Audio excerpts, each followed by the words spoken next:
This episode of Township Talk focuses on the importance of bringing broadband access to under and underserved communities in Michigan. The episode was recorded prior to the first case of COVID-19 in Michigan and subsequent actions and changes throughout our state, so the tone and focus of the conversation is certainly different than if we had recorded it today. However, the need for reliable internet access for our students, businesses, and local governments is more evident than ever. In this episode, MTA Executive Director Neil Sheridan talks with key players from Pierrette Network and Michigan State University about broadband access and a project that aims to expand access to more Michiganders. This is Neil Sheridan, the Executive Director of our Michigan Townships Association. Today we are touching on a critical topic that affects all aspects of our society, and in particular areas of our state which are really dramatically underserved by access to the internet, specifically broadband internet. We've brought together a panel of experts from around the state as well as leaders of an important initiative to try and cure that issue, providing specific guidance as well as a strategy for moving broadband access into even our most rural and separated counties and areas of our state. So today with me we're going to be discussing what is it specifically that we can do to address the problem. And the problem is really quite dramatic, as I mentioned. There's something called the homework gap. And this is probably, if you look at the entire state, it affects many of our children, especially the ones who travel great distances from their school, where they may have access to the internet through previous initiatives to provide educational institutions with internet across the state, as well as others in more atypical situations where they live perhaps too far to make it economical for the major cable providers to provide broadband. Yes, there are other solutions like Frontier Network, which has you have a dial-up access and then a satellite download. Frontier is now rumored to be in bankruptcy talks, so that may be a solution that in fact is going to be replaced. On the other hand, we have the promise of SpaceLink, a program of SpaceX as well as 4 other competing major initiatives globally that intend to provide some level of broadband access by satellite directly to homes in Michigan and other places as well. Today we would like to introduce our panel and ask them to provide a self-introduction. First, I'd like to introduce a good friend who has been part of my understanding on this more specifically in the past year, but I believe we've known each other for 12 years. Johannes Bauer is a leader of Michigan State University's Internet and Communications areas. I'm going to ask him to speak more about that. But more importantly, he's helping both the Michigan Project as well as the federal and international parties involved in trying to bring out broader access by the public to internet. So if you could just tell us a little bit about your work, Johannes, that'd be very helpful. Thank you, Neil. It's a great pleasure to be here. As Neil said, I'm Johannes Bauer. I'm a professor in the Department of Media and Information at Michigan State University, and I'm also the director of the Quello Center for Media and Information Policy. The Quello Center's goal is to bridge academic research and practice. We try to do applicable research that helps people in the state of Michigan, across the United States, but also internationally, to truly harness the benefits of information and communication technologies. In this particular case, I'm interested and have done work on 5G technology and how it could contribute to help cities but also rural areas to move into the digital economy. And we've done the work with Pierrette networks in the context of the Moonshot project on the homework gap in Michigan, and I'm sure we'll go into those details as course in our conversation. That's right.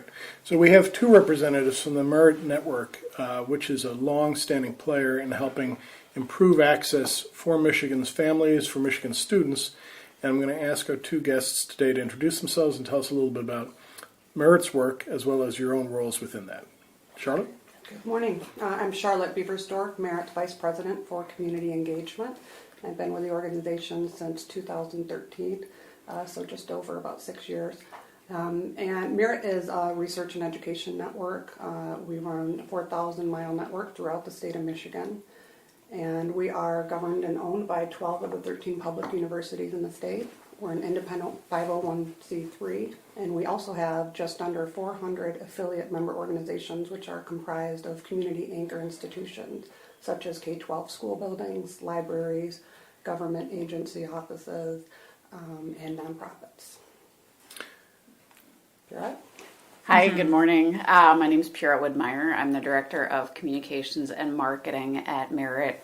My teams really oversee and help support the Michigan Moonshot Initiative by planning educational events like the Michigan Broadband Summit, our regional and community workshops, and webinar series that provide information about financial modeling, policy and funding, and the technologies behind broadband.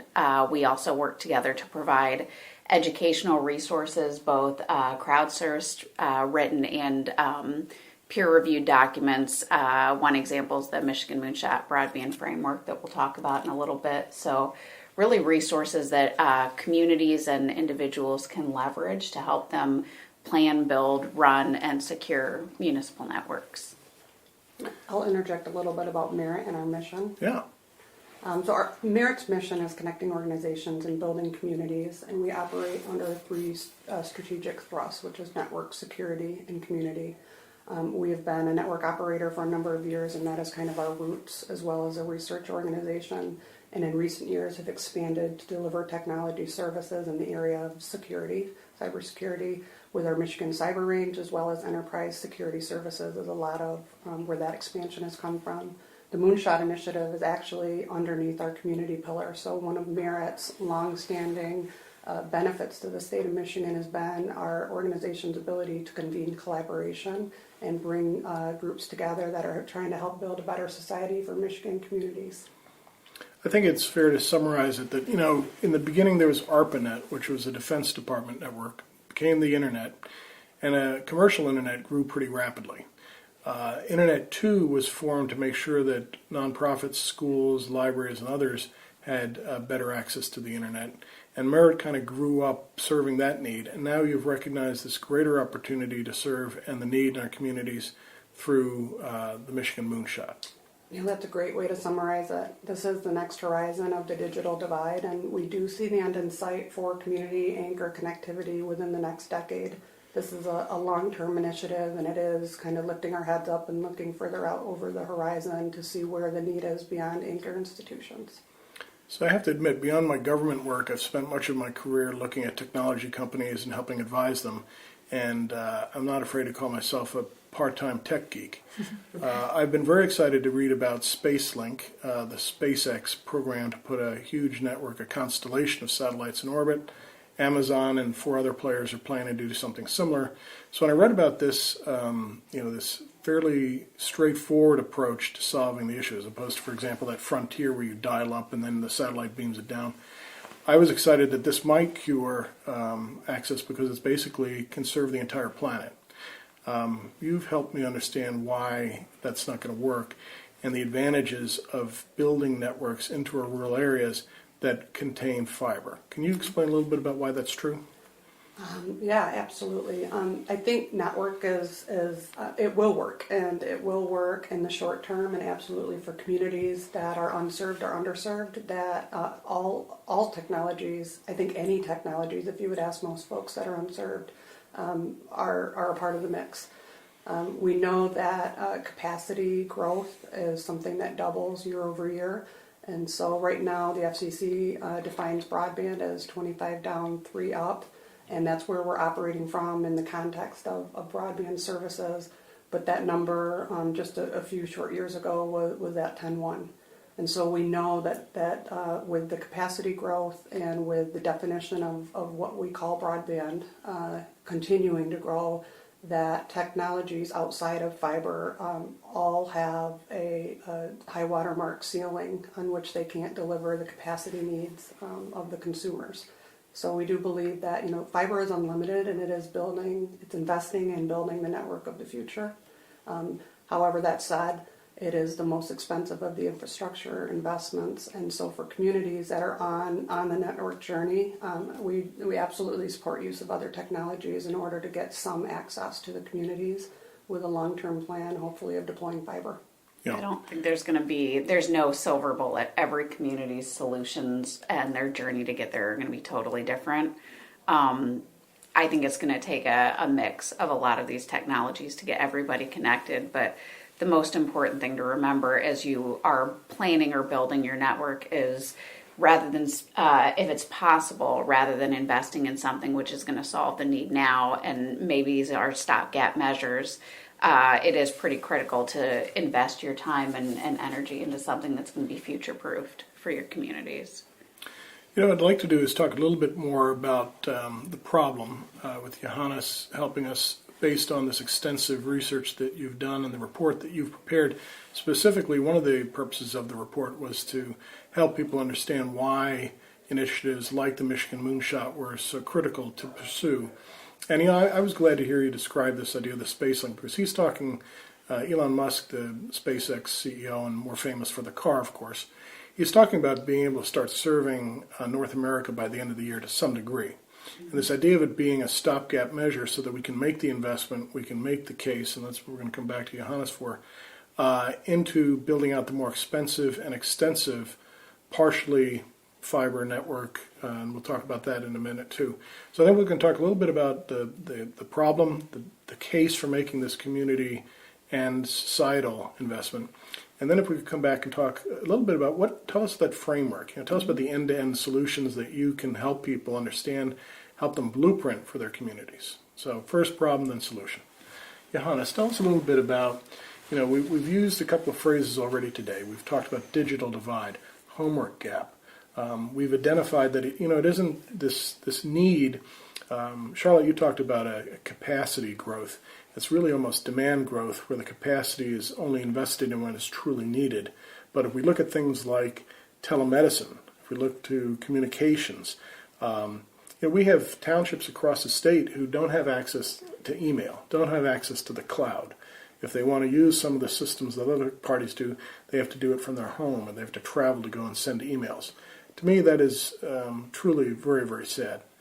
Tell us more about these kinds of issues and what you learned about how important this access is.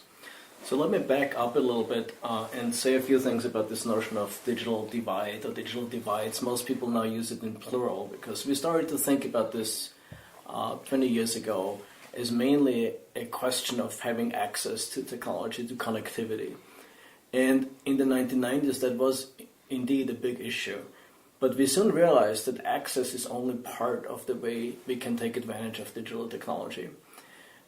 We also realized over time that it's a dynamic process, right? I mean, generations of technology very quickly, rapidly replace each other. Uses of these technologies very quickly succeed each other. And in the process of technological evolution, we see that communities, individuals become included in these digital processes. Communities, they communicate with the government, they communicate with their schools, they communicate with each other, the businesses digitally.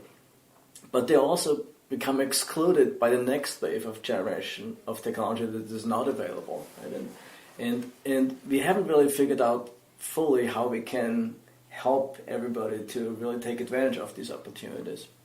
So we've known for a long time that there is differences in access, in connectivity. We've also known for a long time that the data that we currently have in the United States is relatively unreliable and inaccurate. This is not completely surprising. That was based on the statistical conventions that were adopted when those first maps were generated. But the bottom line is that they overestimate availability of connectivity and they overestimate the speed and quality of connectivity. That in and of itself would not mean as much if those maps were not used to actually make funding decisions. Now the error is compounded, right? Now the programs that we have in place to help poorly connected communities are based on misleading information. And so knowing all these facts, the Marriott Network and the Carl Center teamed up about a year and a half, almost 2 years ago, to submit to the National Telecommunication Information Administration a proposal how we could go beyond it. And one of our ideas was to use crowdsourcing techniques, to use measurements that are contributed by individuals who use the network to get a better understanding of how connectivity looks on the ground and in specific locations and communities.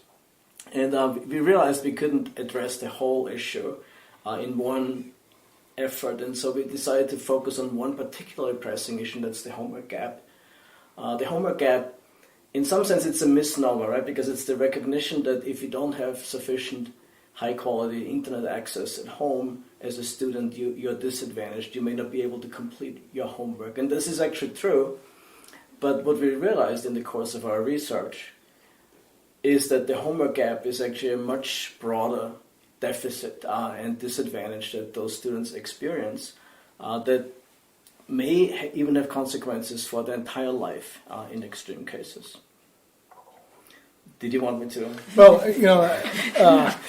I can go on forever, right? this last part is actually quite critical. Mm-hmm. I read recently about, we've heard the sort of stereotypical descriptions of students getting back on the school bus after dinner to being taken to a McDonald's somewhere so they can log onto the Wi-Fi even from the parking lot just to be able to submit their homework assignments. But, there was also an article recently about a young woman who literally had to move because there was no internet access where she was, and she wanted to complete her associate's degree, and she had to move, 60, 70 miles to be closer to get useful access for all her research and her homework submissions. So this affects us, as you said, across the life. This is not just a concern for the townships that are having trouble sending email, or for the students. It's a small business issue as well. So there really is a strong community component to it. When you look at the kinds of, what can you just do to help us understand where this is happening? So, for example, before we began recording today's podcast, we spoke a little bit about two different numbers. One is that there are approximately 87% of Michigan is served by some form of internet, so 13% completely unserved. And I'll tell you, when you were talking about the mapping, I read recently that the FCC is going to fine the major mobile internet carriers because they've substantially overstated their telecommunications mapping, whether it be phone or mobile internet. And I think any of us who've driven around parts of our state would clearly have understood that this solid red area is a myth, a lie, in fact. When we think about the implications of it, how would you quantify? What are we talking about in terms of that map being false? What are the implications? As I said before, one big implication of the erroneous mapping is that we make subsequent policy decisions in the wrong way. Right? And we're not fully aware of the magnitude of the problem that we're facing. Right? And good policy, good choices that township leaders, school board leaders make and so forth have to be based on good information. And so it really undermines rational policy making and care for a community if we don't have the right data. And so let me go back a little bit to the specific project that we did and explain our approach. We, with the help of Pierrette and then the engagement of many community leaders and school leaders, decided in 2018 we need sort of more information from on the ground, because access is local and we have national average statistics. They give us sort of a big picture overview, but every individual community is different. And in the end, we had to make a hard choice and pick 3 intermediate school districts who worked with us and helped us launch a very carefully crafted empirical study that is probably more detailed than any other one currently in the United States, and includes 3 types of measurements. On the one hand, we distributed surveys to, in the end, it was 3,358 questionnaires that we could use from students in 3 intermediate school districts. One is the Eastern Upper Peninsula ISD, one is the St. Clair Regional Educational Service Agency, sort of northeast of Detroit, and then the third one was a small district, sort of northwest, the Coastal Osceola ISD, is a small group of schools. And we also combined the information from the students, which described to us in great detail how they can use the internet, how they use it in school, where they use it, for what purposes they use it, and then what the consequences are for their digital skills, for their grades, and so forth. We combined this very detailed information with speed measurements online. That's the part that Pierrette Network did program for us and developed a website where we could collect crowdsourced data where the students and the parents became essentially scientists who helped submit data. And finally, we were able to get the school districts to cooperate and give us completely de-identified standardized test scores of the students who participated in the surveys. Right? We, as researchers or Merit Network, we do not know the identity of those individuals, but we have very, very granular data that allow us to make much more deeper and more finely nuanced insights. And what we do see on the one hand is not surprising, right? So we see very clearly that the more rural your location is, the less internet access you have, right? So for example, students in rural Michigan, in those three intermediate school districts, only 53% of those have fast internet access. Fast, by the way, was based on the students' own evaluation. So it's kind of the user experience, right? And so we ask them, do you have fast enough internet access to do the things that you need to do for school?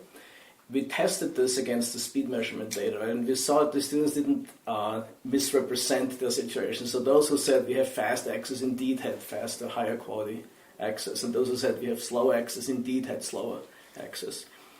In suburbs, for example, in contrast, which is the highest served sub area, if you wish, of those ISDs, 77% of the students had fast internet access.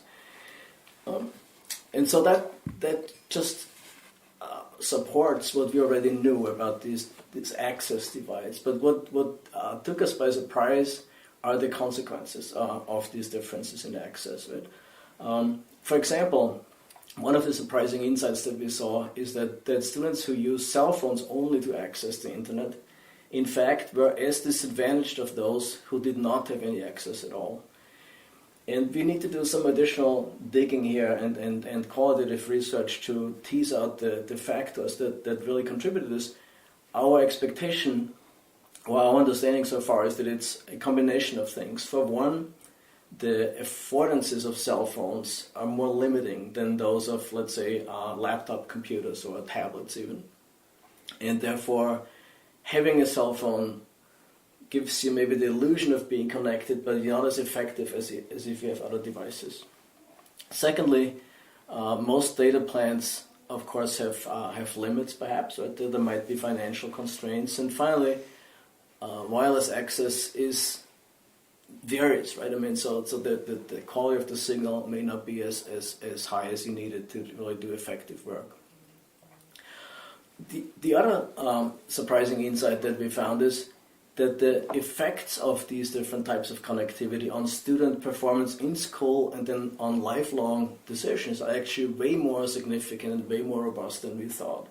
We had actually anticipated that maybe schools adapt to the situation of the students, and those who know that the high number of students does not have access might reduce the number of online assignments. But the vast majority of students get homework assignments where they need internet access to effectively solve them.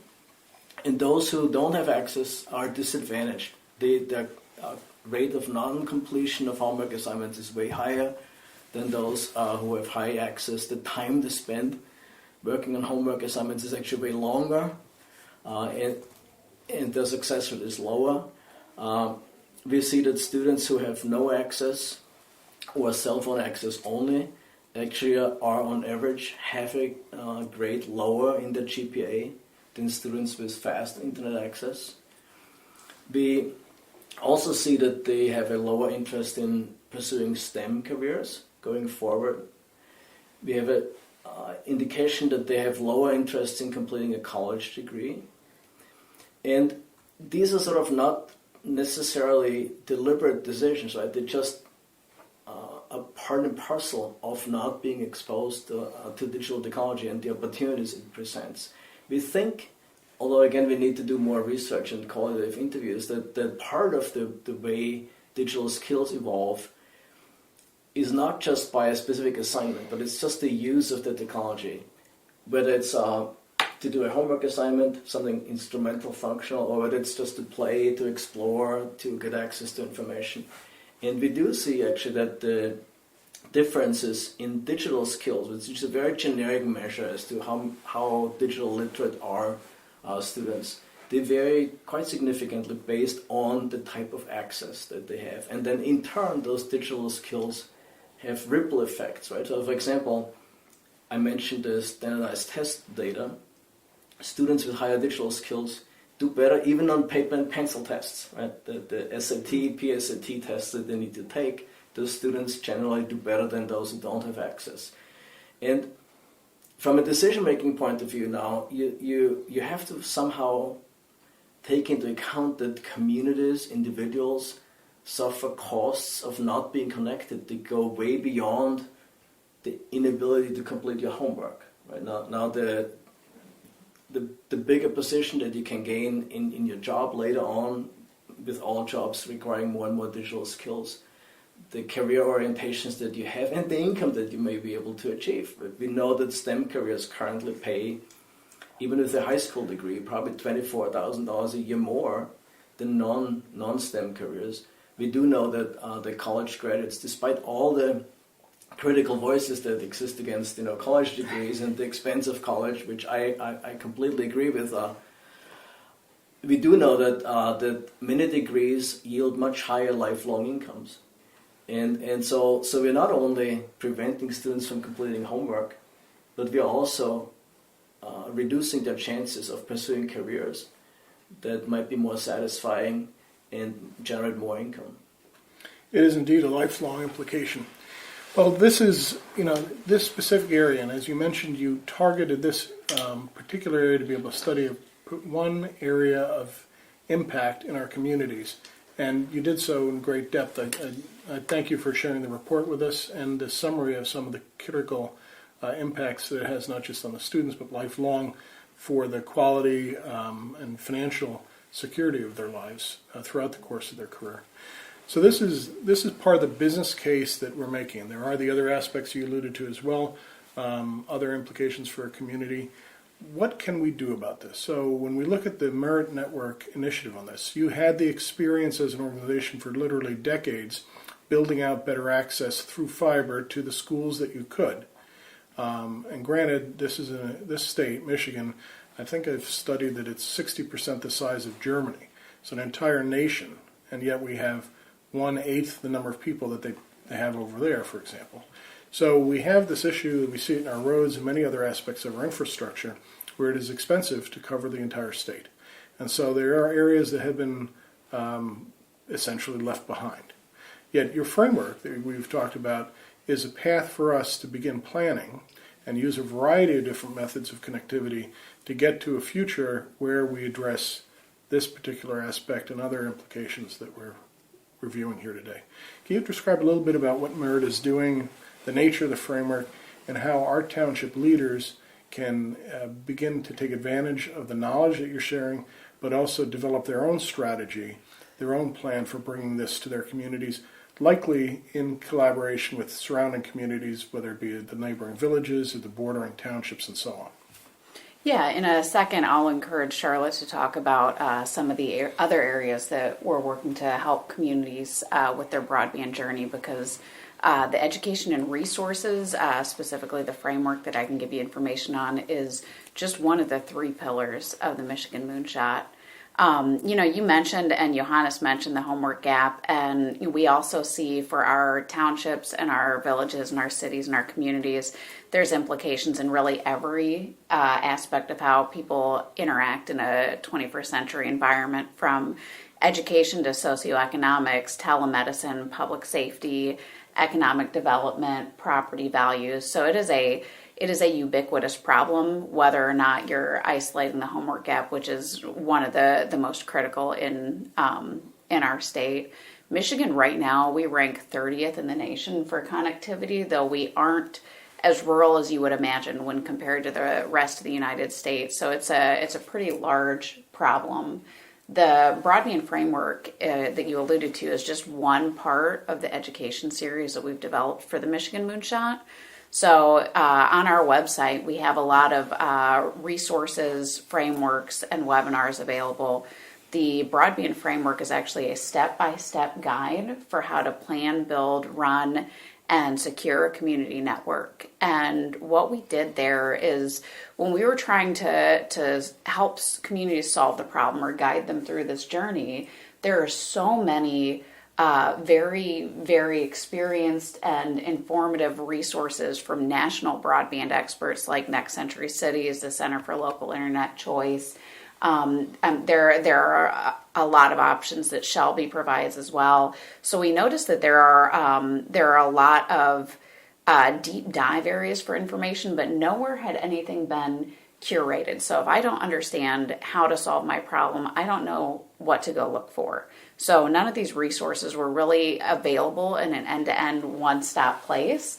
The other thing that was challenging too is that obviously Michigan, like any community or any state, has very specific regional and statewide issues, laws, terrain and population problems. So not only were none of the resources curated all together in one spot, there was nothing specifically targeted to help our Michigan communities to solve the problem.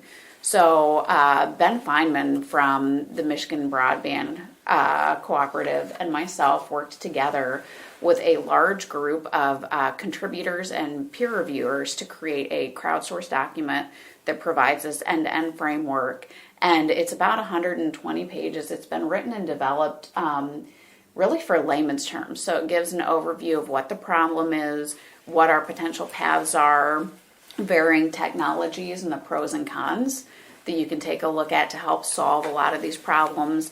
And then it provides information about data and mapping, how to get an accurate picture of planning and feasibility, network architecture. It talks about different funding modeling. So you could finance the network yourself. You could look at applying for grant funding. You could look at leasing. Municipalities could own the fiber. So there are an infinite way that your community may also pay for the network. And then we looked at the ways in which you might actually go about building them. So one of the parts of the program that we developed is we've actually pulled together an online marketplace of vendors to help a community if you're not going to physically go out and build a network. Here are Michigan resources who can provide either a piecemeal approach to each one of these different phases of planning, or turnkey solutions, or combinations of insourcing and outsourcing. And then we've also developed a lot of information security resources in that area, is something that will be growing as well. Those are all available on the website, and then we're looking to just continue to add a lot of these things. So policy and funding updates, additional online content resources as people start to begin different areas of their community network journey. There are so many different aspects for planning, for implementation, for investment. Mm-hmm. Yep. Can I interject the 10,000-foot view of everything Pierrette's built, in that half the struggle is kind of getting things started and getting local momentum, which sometimes should then build to either a countywide momentum or multiple townships, multiple villages, so you have a critical mass in order to take forward movement. I really look at this framework document as the theoretical narrative about each and every step you need to take throughout the community network journey. So it's comprehensive, it is end-to-end. I look at our EDU series, our education series, as kind of the action-oriented. This is how you do those steps now that you've got buy-in and people kind of understand what direction you're moving in. So let's take actionable steps to make progress as a community. And that's what the educational program is meant to do, is to help eat that elephant. And then thirdly is once you get further into the journey and you're actually identifying resources needed in order to conduct steps that you're not capable of conducting, or to outsource those steps, is the marketplace platform, which we have as part of our membership offering. So for Merit members, they can join the community and get access to that marketplace platform, and that's where you find a lot of the resources. There's also a number of free resources that we have wrapped throughout the educational series that don't require membership and are available without a fee. So this marketplace is going to have the technical resources so people can help you understand the planning aspects of it, technical design, perhaps some financial insights, as well as the actual equipment necessary itself to begin putting together the system. And as you mentioned earlier, there are people who will do this all for you competently, and perhaps in less time than it would take you to learn it all yourselves. Nonetheless, as I sat here listening to you, I was thinking, we spend a lot of time as community leaders working on our master plan. So what does the future development of our community look like? Where do we want to have commercial areas or parks? Where do we want to reserve for certain types of housing? Where do we want to protect the agricultural areas, recreational, and so on? To me, this is another layer of understanding what is the future of a community, and it's just that it is one that is difficult to see, obviously, unless we have, and we'll get into that soon enough, 5G towers going up in some of the more densely populated areas. But this really does suggest that a good way for communities to begin is to find a small group of people who are willing to invest the time to review the educational resources you have, begin to reach out to Merit and to some of these other advisors to begin understanding how do they shape their own heavily customized plan. And as you said, there is no one way to approach this. Each community has different geographical, social, economic, and other considerations taken to place to put it in. What does the end result look like? If they build this, what are we talking about? It's you just like if you had a municipal power company, you'd write a check to the regional internet provider, or how do you envision this working? I think that it looks different for probably each and every community. I think there's different local groups that are going to step up to take a leadership role and perhaps begin to deliver ISP services. There's incumbent ISPs that we hope will be motivated to go and reach some of the a community that's an extension of their network. In many cases, we see municipal utilities taking a leadership role in delivering broadband services. So I think it really varies, and that's very much at the local level.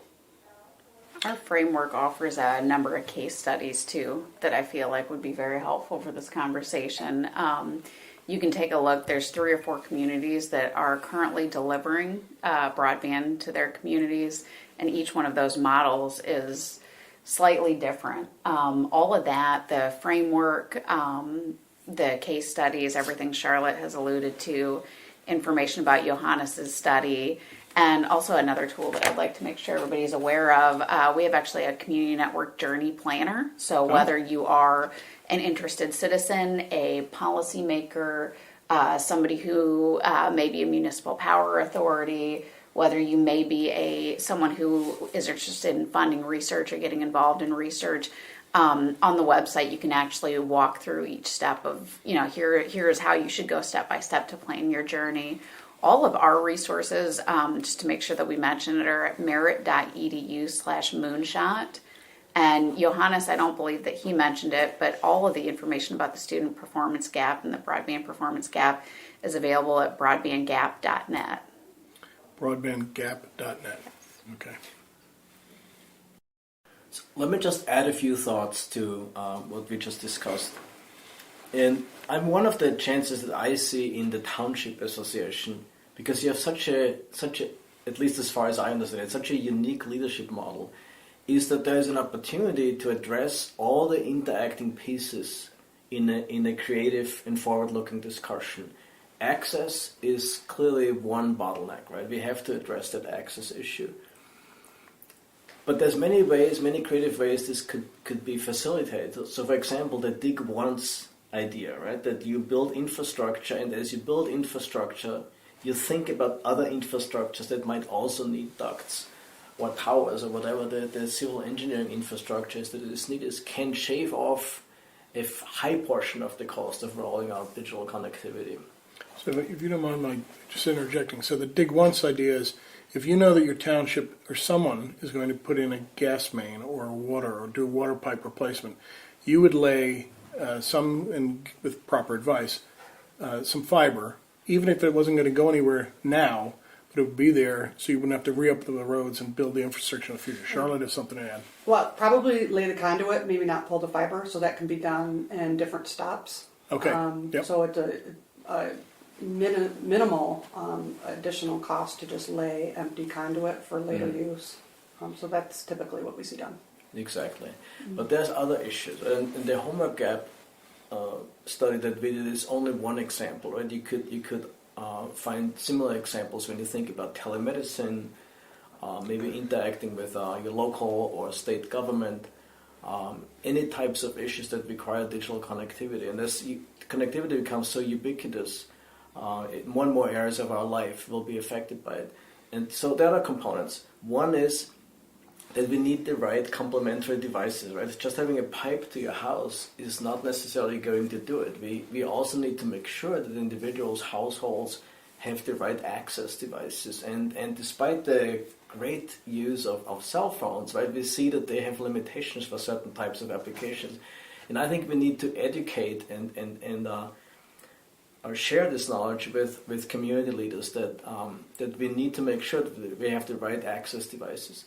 That means that we also need to work with individuals to help them understand how to use the technology effectively. Now, these are roles that are not traditional community roles, and I have argued frequently at my university that we should go more deeply into those continuing education areas, and it's a very difficult proposition to make at my university. But I do think community colleges, maybe community organizations, have a role to play. And thirdly, I think any new initiatives that we engage in, right, where we are enthusiastic about how technology can fix a problem that we have, I think we have to keep in the back of our minds that some people do not have access. What does it mean for how we design, let's say, an online municipal government solution? What does it mean how we design, how we interact with our citizens, right? And maybe sometimes the solution might be in the design of the information system that we use and not in providing access. So I think the bottom line is we need to learn gradually to develop a more holistic perspective on how we can do it. And finally, as I said earlier on, this is a dynamic problem, right? In 5 years, in 10 years, the needs, the capacity needs that we have to support cutting-edge applications will increase, because now we may have virtual reality applications that need more bandwidth. But they also need other skills to work with them effectively. And I think it's that kind of virtuous cycle that communities can help create, that ecosystem of positive feedbacks to take advantage of these technologies going forward. I think that's a very nice encapsulation of what is to be done and who's going to be doing it. This idea, too, if you went around 20 years ago, smartphones were not as ubiquitous as they are today. People would have asked the question, why do I need it? And now the question is, what would I do without it? And I think that people are surviving and coping in many of these parts of the state without high-speed, quality, reliable internet access. Think of the things we could unlock if we were able to provide that. And I think you mentioned several times telemedicine. We have a major issue of being able to provide doctors in rural areas of our state, our country, and telemedicine is part of that solution. So that you could go to drive a few miles to a diagnostic clinic, get a chest X-ray. You could have that read by somebody in Detroit or in another major urban area. You could be getting advice on a chronic illness or birth complications from someone far outside your area without the necessity and expense of travel, but also getting a much better usage of those resources rather than trying to attract someone like a McLaren in to invest in a small rural hospital at the risk of closing. You're fortunate if they do, but they too have limited resources. This is meant to really be an introduction to this topic for participants and our township officials.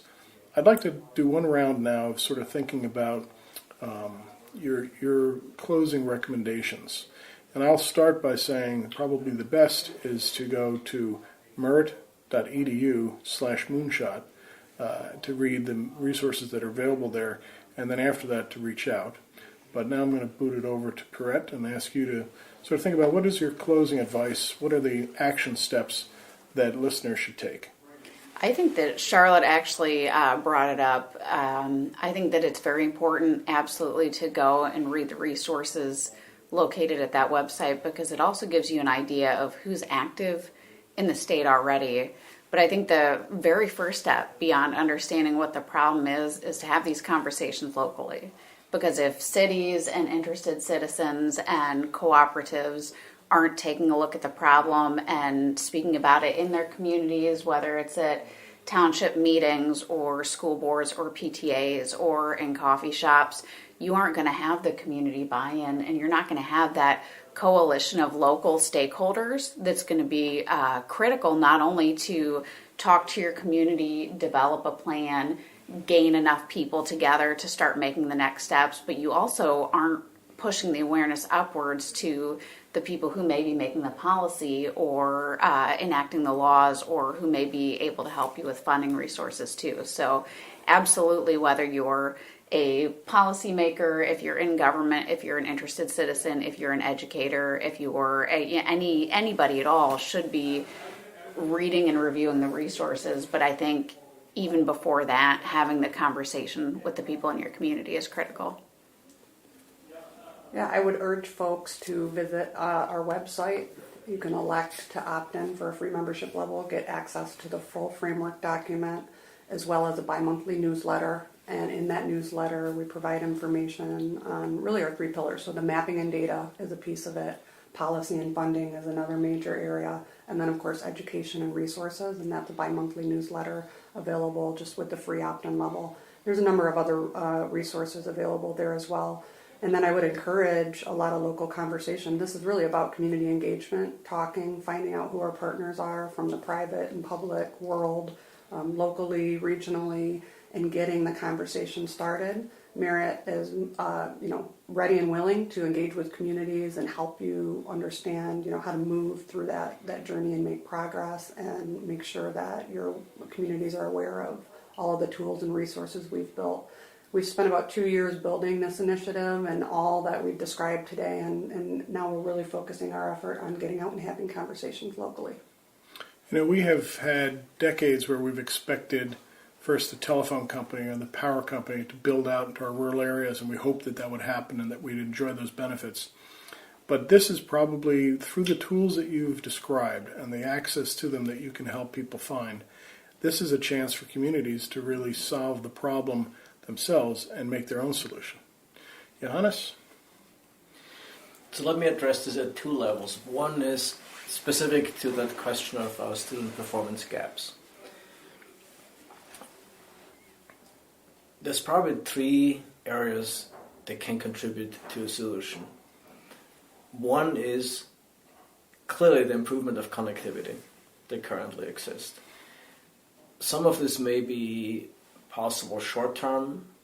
I'm a technology optimist and the technology realist at the same time. The satellite solution might provide a viable way to do it. But I also remember Project Iridium, from many, many years ago, that was supposed to provide voice connectivity on a global scale, more or less a similar, less ambitious model than Elon Musk's SpaceX. And that project did not really succeed in the end. So there's risk factors in play. We probably cannot completely trust that satellites will fix everything. I think we need to do some other contingency planning in the meantime, how to get access to individuals.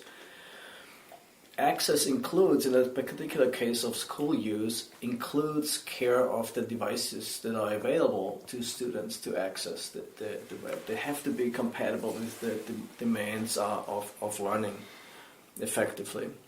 And cell phones are insufficient to do so. So maybe hotspots in connection with laptops or other devices would be a solution. I believe wireless provides a very, very strong opportunity, at least in the short run, to provide connectivity.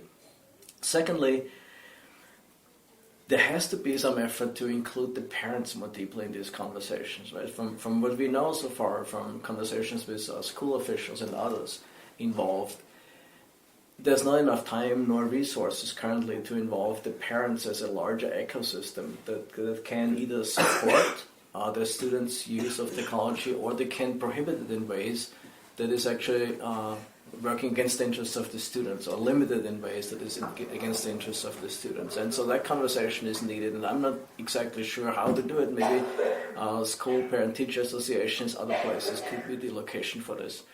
Finally, I think schools need to think about ways to rethink their curriculum. And I think very often the assumption is that everybody has access, or the pressure is so high that we move into the direction of online education very, very quickly without necessarily considering all the ripple effects that it might have. And I think more awareness there is needed too. And I'm very, very aware of the time constraints and funding constraints that everybody faces. But the long-term effects are so severe that I think we really need to be careful as responsible educators and policymakers and community leaders really need to take the time to think about those issues. And then on the broader set of issues with regard to providing the level and quality of connectivity that we need to succeed in the digital economy, I think those issues need to be addressed in a let's call it polycentric way, right? I mean, you have to start at the local level. There is probably a role for the county, the state. There's a role for the federal government. We brought the telephone to everybody, electricity to everybody, because there were sort of larger scale visions how to achieve this, right? And there was a clear understanding that there's a complementarity between what can be done locally, what needs to be done at the state level, and that there's also a role for the federal government. And frequently, those higher level roles would be funding and the provision of subsidies, because frequently it's the economics of serving those rural places that is in the way of rolling out the high quality network to everybody. But digital technology is very versatile. It enables many, many new solutions. Some are low-cost solutions or lower-cost solutions than others, so we can adapt the solution to the specific locational needs, and we can maybe have different short-term and long-term solutions. So maybe wireless short-term, satellite medium-term, fiber probably is the only currently available viable long-term solution. And as I said before, there's broader issues in which we need to include thinking about digital technology. We need to make sure that people have the right skills. We need to make sure that we design technology. I mean, sometimes I'm inclined to say we need to think more about public interest technology. Technology that really sort of has the interest of the users in mind. There's a big push currently toward rural technology, as it is sometimes labeled, that is sort of locally customized solutions, right? I mean, solutions that might, for example, offer opportunities for elderly people. We have very few devices that work for elderly populations. They're all sort of assumed that you have very high dexterity and ability to control devices, right, or visibility. There's a lot of room actually for entrepreneurship, both in terms of designing digital solutions, but also in developing devices that perhaps could be adopted in rural communities. And I think the model of the high-tech companies that is very, very successful globally may not be scalable to the local level, right? So I think we need to rethink what it means to be digital literate and use technologies in the best way. Yeah. You know, I think that we have many communities that are investing in community assets like parks, waterfronts, walkways, revitalized downtowns, and so on. This is simply something that, as you said, really has to be a community sometimes stepping forward to do it. Last week, MTA President Jeff Sorensen and I were in Washington, D.C., and in fact, we were lobbying Congress on telecommunications issues and transportation issues as well.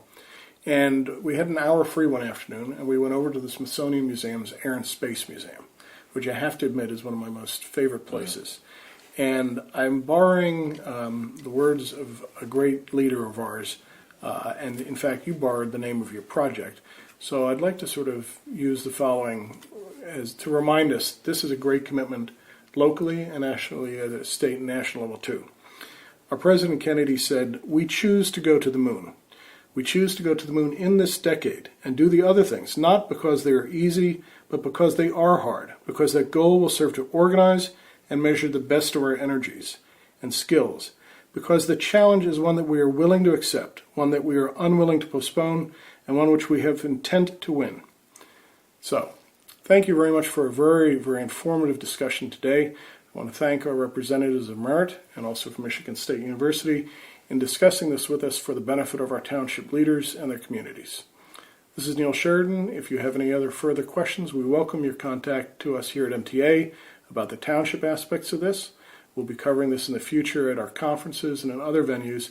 And of course, we have a standing invitation from Merit to take advantage of all the guidance that they can offer us. Thank you very much. Thank you for listening to Township Talk. The views presented by our guests do not necessarily reflect those of MTA staff, board, or our members. You can hear past podcasts on our website, www.michigandtownships.org.